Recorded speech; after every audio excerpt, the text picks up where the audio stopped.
Start. सत्य किसान पुत्र व जाट रेजिमेंट का भूतपूर्व सैनिक होने के नाते सत्य वचन, जाट बलवान, जय भगवान। अब से लगभग 45 वर्ष पहले स्वर्गीय भूतपूर्व श्रद्धेय प्रधानमंत्री लाल बहादुर शास्त्री जी के जय जवान जय किसान नारे के पश्चात और किसान मसीहा महात्मा स्वर्गीय श्रद्धेय भूतपूर्व प्रधानमंत्री चौधरी चरण सिंह जी के उत्तर प्रदेश में जमींदारी प्रथा समाप्त करने के बाद हरित क्रांति के द्वारा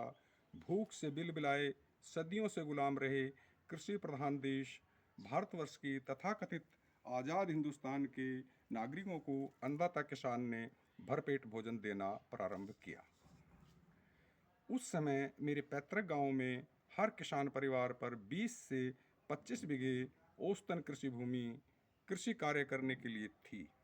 गोवंश की शक्ति के माध्यम से व ग्राम के दस्तकारों, कारीगरों, श्रमिकों की सहायता से गांव के तालाबों, खेत खलियानों, गोचारागाहों, बंजर भूमि के माध्यम से शुद्ध प्राणवायु के साथ पूरे गांव के लोगों पर रोजगार था और गांव की 95% आबादी से भी अधिक का भरण पोषण होता था और तत्कालीन हिंदुस्तान की आबादी को भी भरपेट भोजन मिलने लगा था और रोजगार इतना था कि यदि हमारे रिश्ते के फुप्पा जी भी आ जाते थे तो कृषि कार्य में जुट जाते थे।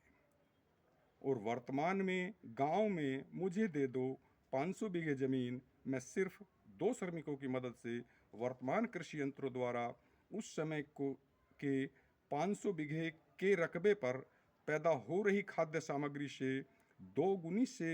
भी अधिक खाद्य सामग्री पैदा करके दे दूंगा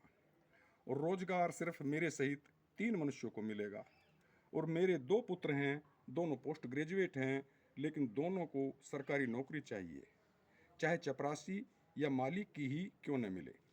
और आज़ाद हिंदुस्तान की जनसंख्या वर्तमान में उस समय से 2.5 गुनी अधिक है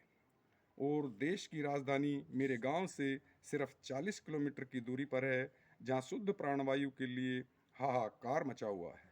और पूरी दुनिया कोरोना नामक महामारी की चपेट में है, जो कि दिसंबर 2019 से अपना बार बार विकराल रूप धारण करके फैल रही है।